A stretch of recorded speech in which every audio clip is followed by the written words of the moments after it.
사도행전 2장 37절로 42절 같이 읽겠습니다. 그들이 이 말을 듣고 마음에 찔려 베드로와 다른 사도들에게 물어 이르되 형제들아 우리가 어찌할꼬 하거늘 베드로가 이르되 너희가 회개하여 각각 예수 그리스도의 이름으로 세례를 받고 죄사함을 받으라. 그리하면 성령의 선물을 받으리니 이 약속은 너희와 너희 자녀와 모든 먼 데 사람 곧 우리 주 하나님이 얼마든지 부르신 자들에게 하신 것이라 하고 또 여러 말로 확증하며 권하여 이르되 너희가 이 패역한 세대에서 구원을 받으라 하니 그 말을 받은 사람들은 세례를 받으며 이 날에 신도의 수가 3,000이나 더하더라. 그들이 사도의 가르침을 받아 서로 교제하고 떡을 떼며 오로지 기도하기를 힘쓰니라.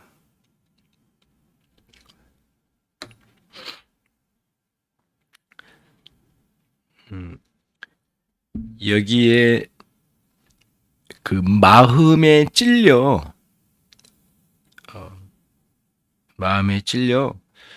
그 사도에게 우리가 어떻게 하면 좋겠는가라고 물었던 사람들이 누군가? 그 사람들이 어떤 사람이었습니까? 우리가 복음서로 좀 가보면 이 사람들은 이렇게 한때는 예수님을 따라다녔고 그리고 예수님의 말씀을 들은 사람들도 섞여 있을 거고요. 그러다가 바리새인과 서기관들, 이 사두개파 사람들에 의해서 이리저리 마음이 혼란스럽게 요동치던 사람들이었어요. 한때는 예수님의 표적을 보면서 그렇게 흥분했던 사람이었고 또 한때는 동일한 이 사람들이 바리새인과 서기관들에 의해서 크게 휘둘림 당해가지고 예수를 십자가에 못 박으라 라고 하는 외치던 사람들이었단 말이에요. 한순간에는 예수님께서 나귀를 타고 예루살렘에 들어오실 때는 호산나 다윗의 자손이여 외치던 사람들이었단 말이에요. 그런데 또 일순간 그 군중들은 크게 돌변해가지고 예수를 십자가에 못 박게 해달라고 외치던 사람들이었어요. 그런 군중들이 같이 섞여 있는 거거든요. 그러던 사람들이었단 말이에요. 그래서 예수님을 실제로 십자가에 못 박았죠. 3일 만에 부활하셔서 40일 동안 제자들 가운데 밖으로 크게 알려지지 않는 가운데 예수님께서 제자들에게 당신 자신을 보여주셨잖아요. 말씀을 40일 동안 가르쳐 주시고요. 그리고 난 뒤에 승천하시고 성령이 여기 임할 때, 이 예루살렘에 성령이 크게 임하실 때, 이 사람들이 크게 충격을 먹었단 말이에요. 그러니까 이해가 되질 않았어요. 왜냐하면은 어떻게 갈릴리 사람처럼 많이 배우지도 못한 사람들이 이 나라 저 나라의 말들을 한 번에 할 수 있는가? 여러 나라의 방언을 막 하더라는 거예요. 큰 충격을 먹고 일단 이 혼란스러운 상황에서 베드로가 이 상황을 휘어잡아서 그 복음을 전하잖아요. 구약 성경의 말씀을 인용하여 그리스도가 누구신지를, 나사렛 예수가 누구였는지를 강하게 증거해요. 그렇죠? 그렇게 증거할 때에 이제 이 사람들이 오늘 큰 변화를 이제 경험하는데, 오늘 37절 보시면 2장 37절입니다. 마음에, 그러니까 이 말을 듣고 베드로의 설교를 듣고 마음에 찔려 베드로와 다른 사도들에게 물어 이르되 형제들아 우리가 어찌할꼬. 그러니까 이런 거예요. 그러니까 마음 깊이 진실하게 생각하지 못하던 사람들이란 말이에요. 다시 말씀드리면 이런 거예요. 그 하나님의 말씀이 선포될 때 사람들은 생각을 못해요. 인생이 이러한 비참한 존재다라고 말하면 듣지를 못해요. 생각하지 못해요. 이게 군중들의 심리예요. 세상 사람들이 보십시오. 복음을 전하면 듣지를 못해요. 그리고 생각을 못해요. 그래서 어쩔 때는 죽음에 대한 공포도 있지만은 그러다가도 그거를 잊어버리려고 가진 노력을 다하고, 그리고 다른 생각으로 끌고 가고, 그리고 인생이 어떤 것인지에 대해서 진중하게 생각을 못해요.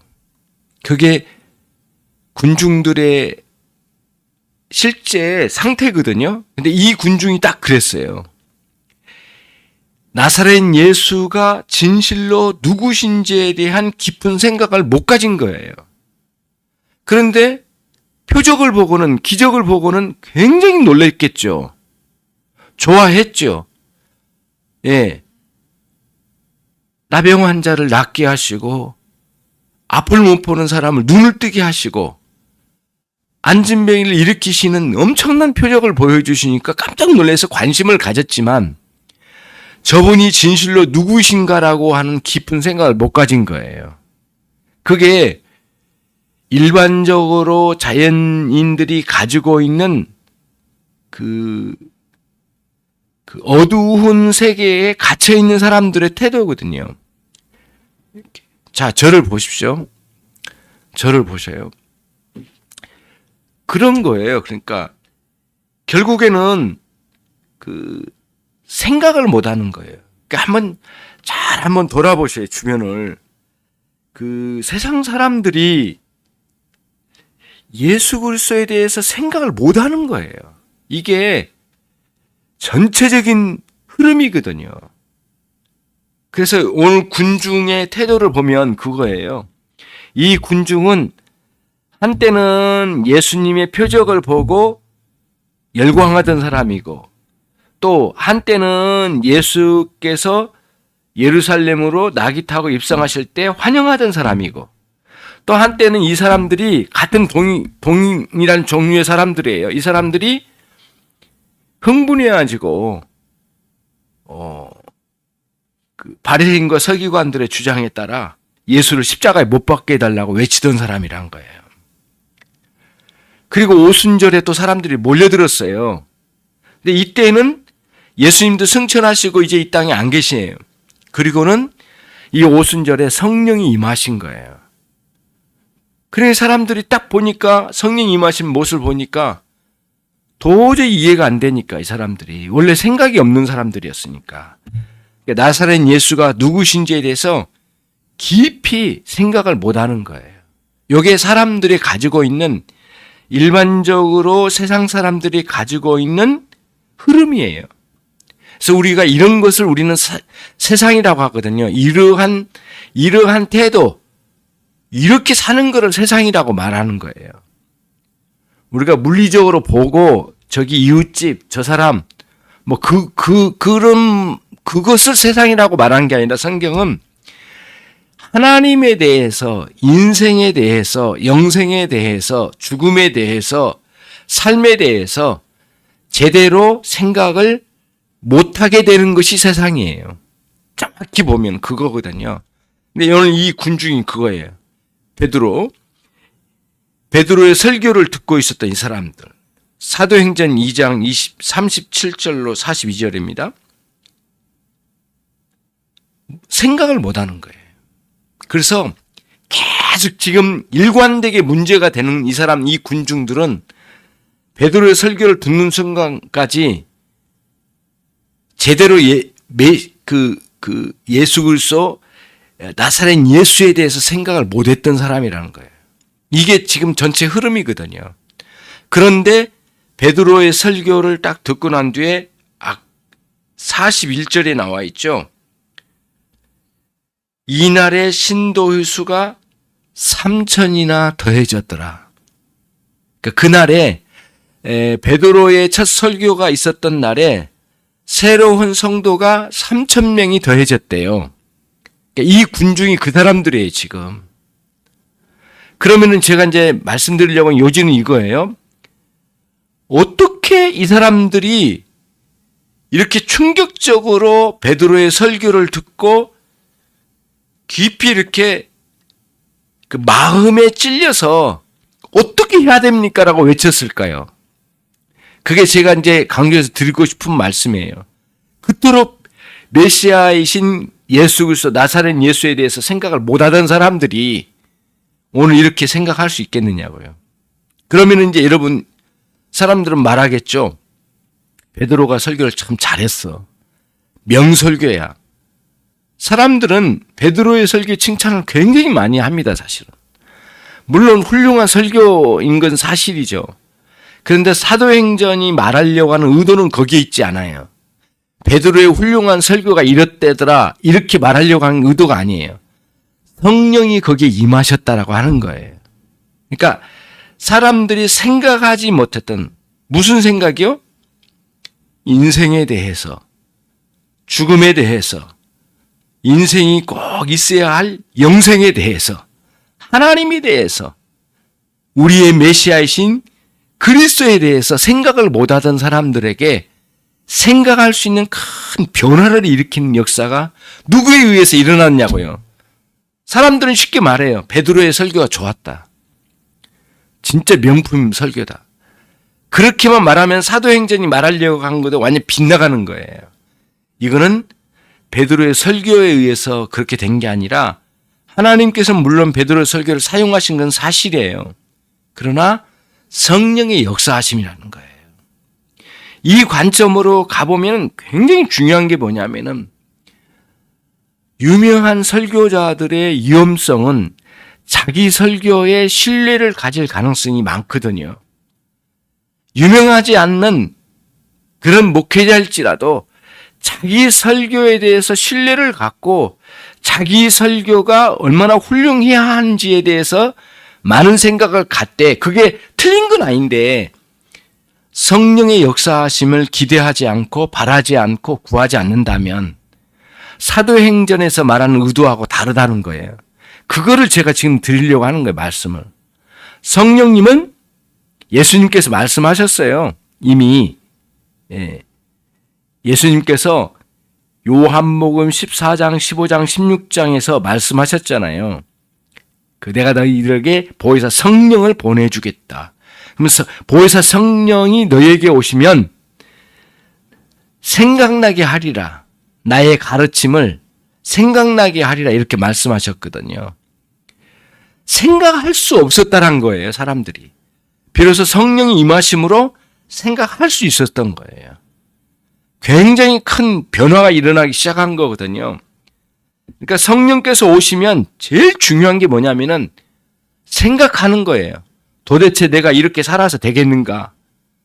나는 지금 뭐 하는 건가 도대체? 이렇게 생각하는 거예요. 생각할 수 있게 하신 거예요. 예. 단순히 이렇게 살아가던, 저를 보세요. 이렇게 살아가던 걸 그냥 그대로 살아가도록 생각한 게 그거 아니에요. 그런 말씀이 아니에요. 이렇게 살아가던 거 이게 아니야 라고 탁 틀어버릴 수 있는 생각의 전환인데 이런 영적인 큰 깨우침과 함께 생각할 수 있는 역사를 일으키신 분이 누구라고요? 성령님이시라는 거예요. 그게 사도행전이 지금 여기서 말하려고 하는 의도예요. 베드로 설교의 훌륭함만 말하면 그거는 옳지 않다고 하는 거를. 첫 번째, 성령께서 사람들의 우둔함을 깨우치는 거예요. 그래서 우리의 신앙생활 할 때 이럴 때 있죠. 정말 답답하다. 내가 이렇게 계속 이런 식으로 신앙생활을 해도 되겠는가라고 하는 생각이 들 때가 있을 거예요. 만약에 안 들었다면 그거는 완전히 고장난 사람이죠. 진짜 많이 망가진 거죠. 나 이대로 살아서는 안 돼 라고 하는 생각을 갖는 거예요. 갖게 되는 거예요. 성령께서 3,000명을 회심시키시는 위대한 역사의 첫 번째가 뭐라고요? 생각하게 하신다. 성령님의. 그래서 저와 여러분이 가던 길을 생각하는 거예요. 그래서 돌이켜서 생각하는 거예요. 이게 첫 번째가 그겁니다. 자신이 가던 길을 돌이켜서 생각해 보는 거예요. 제일 먼저 중요한 게. 두 번째는 뭐냐면은 베드로의 설교의 핵심은 예수 그리스도 나사렛 예수였어요. 너희가 죽인 나사렛 예수는 하나님이 살리셔서 우리의 주요 그리스도란 사실을 증명하지 않았는가. 너희들이 그토록 죽이자고 외쳤던 그분이 우리의 구세주시다 라고 하는 내용이거든요. 그래서 그를 받아들이라고 하는 게 메시지의 내용이었어요. 그러니까 자신이 생각하지 못했던 것을 깨우치는 놀라운 변화를 성령께서 일으키셨는데, 두 번째는 뭐냐면은 바로 어디로 가냐면은 그리스도를 생각한 거예요. 그러니까 여러분 신앙생활을 하면서 우리가 가던 길이 이게 정말 제대로 된 길인가라고 할 정도로 자기를 돌이켜 봐야 되거든요. 이거는 성령께서 강하게 역사하셔서 변화시키신 거예요.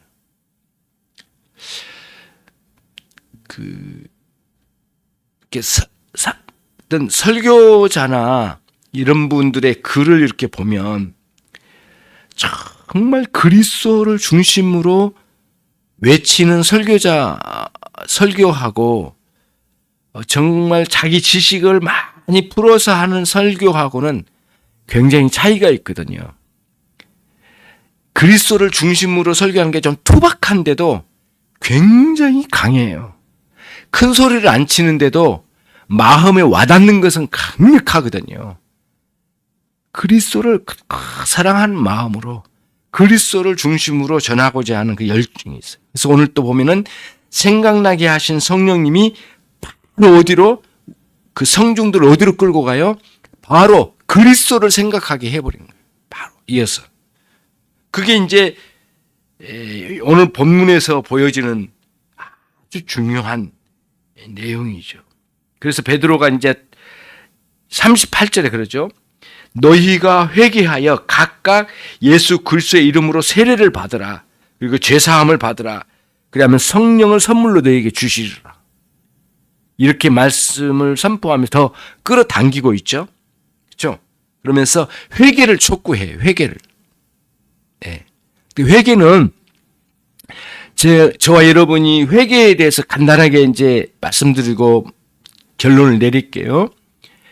회개는 참 주님께 돌아오는 첫 회심이 있는가 하면, 그 첫 회개가 있는가 하면, 회심이라는 용어는 회개와 믿음을 합한 내용이에요. 믿음과 회개를 회심이라고 하거든요. 또 다르게 표현한 데도 있지만은 일반적으로 그래요. 그러면은 이 회심 안에 있는 이 회개에는 첫 회개가 있고 반복적으로 계속적인 회개가 있는 거예요. 그래서 첫 회개가 명확하게 있는 사람은 반복적인 회개가 따라가요. 그리고 명확하게 첫 회개가 있는데 반복적인 회개가 없다면 그 사람 잘못 살고 있는 거예요. 회개 없는 삶은 정말 망가진 삶이에요. 철저히 망가져요. 그냥 마치 부끄러운 존재인데 회개가 없다? 말이 안 되는 거예요. 그래서 회개하는 영혼만큼 맑은 영혼이 없어요, 또. 예.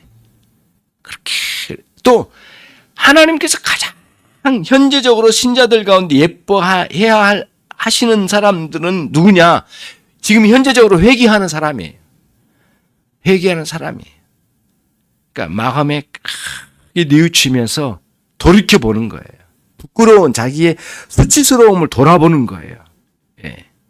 그런 흐느끼 울며 회개하기도 하고 하루 종일 고뇌하기도 하고 그러면서 가는 거거든요. 그래서 자기 삶이 내가 뭐를 다짐해서 바꾸려고 하는 것이 아니라 성령께서 말씀을 통하여 우리의 마음에 그 회개의 영을 불어넣어 주셔서 회개가 일어나는 역사가 돼야 되지. 나 이렇게 살아서는 안 되겠다. 나 앞으로 이렇게 살 거야. 나 이렇게 하고 나 이렇게 할 거야. 다짐으로 만들어진 신앙생활이야말로 고되고 정말 힘든 일이에요. 그거는 진짜 힘든 신앙생활이에요. 그거를 버리려고 해야 돼요. 버린다고 하는 건 뭐냐면은 그것으로 이루어졌다고 생각하지 말라는 거예요. 물론 회개하고 난 이후에 어떻게 해야 되겠다고 하는 게 나오는데 우리에게는 필요한 건 회개예요. 저와 여러분, 그러니까 목회자인 이 목사인 저에게 가장 중요한 건 회개라고 생각해요. 회개의 영으로 충만해야 돼요. 설교자인 저도 여러분의 삶이 회개의 영으로 충만해서 좀 부끄러운 자신을 보고 뉘우치면서 돌이켜야 되겠죠. 그러면 가는 거예요. 그러니까 베드로가 38절에서 회개하라고 강력하게 촉구하는 거죠. 예. 그러면서 이제 마지막으로 그리스도를 굳게 붙드는 주님을 의존하는 신앙으로 나아가는 거예요. 그래서 그리스도 안에서 누리는 이 영생을 풍성하게 누리면서 살아가는 거예요. 결국 그리스도를 영접하지 않는 자들에게는 얼마나 큰 형벌이 있는지는 이미 우리가 알고 있는 바죠. 오늘도 어제도 그랬고 오늘도 그리스도를 바라보십시오. 그리스도를 생각하십시오. 그리스도를 의존하십시오. 그리고 오직 우리의 인생의 구원의 근원적인 구원의 역사의 중심에 그리스도이시고 그리스도가 우리의 인생을 주장하고 계시다는 사실을 인정하고 그리스도 안에서 주님과의 깊은 은혜 가운데 그분을 구하고 그분이 오셔서 요즘 나의 심령을 다스려 주셔서 영생을 주님과의 풍성한 교제 속에서 누리셔서 이 정말 생명의 풍성함을 실제적으로 누리는 그런 여러분이 꼭 되시길 바랍니다. 물론 그렇게 하면 뭐 염려가 없고 걱정거리가 없는 그런 세계가 온다. 그건 아니에요. 그럼에도 불구하고 수만 가지 상황들이 와요. 그러나 그리스도와 함께 이 생명을 누리는 그런 삶이 되십시오. 그러기 위해서는 성령께서 일을 이루신다는 사실을 깨닫고 그분을 갈망하고 주님 내게도 성령으로 충만케 해 주십시오. 진리의 말씀으로 그래 나를 돌이켜보게 하시고 그리스도를 바라보게 하시고 그리스도를 의존하여 살아가는 삶이 새로 시작되게 해 주십시오. 기도하겠습니다. 주님 감사합니다. 주님께서 이 밤에도 기도회로 모이게 하시고 또 그리하여 하나님 성령께서 어떻게 우리를 일깨우시고 그리스도 앞으로 인도하시는지를 본문을 통해 가르쳐 주심을 감사합니다. 오늘 우리 모두가 그리스도와 함께 살기를 원하고 동행하며 성령을 구하는 그리스도께 성령을 구하는 이 밤이 되게 해 주셔서 그 기도에 응답해 주시는 주님 오늘 우리에게 찾아오시옵소서. 예수 그리스도의 이름으로 기도 올리옵나이다. 아멘.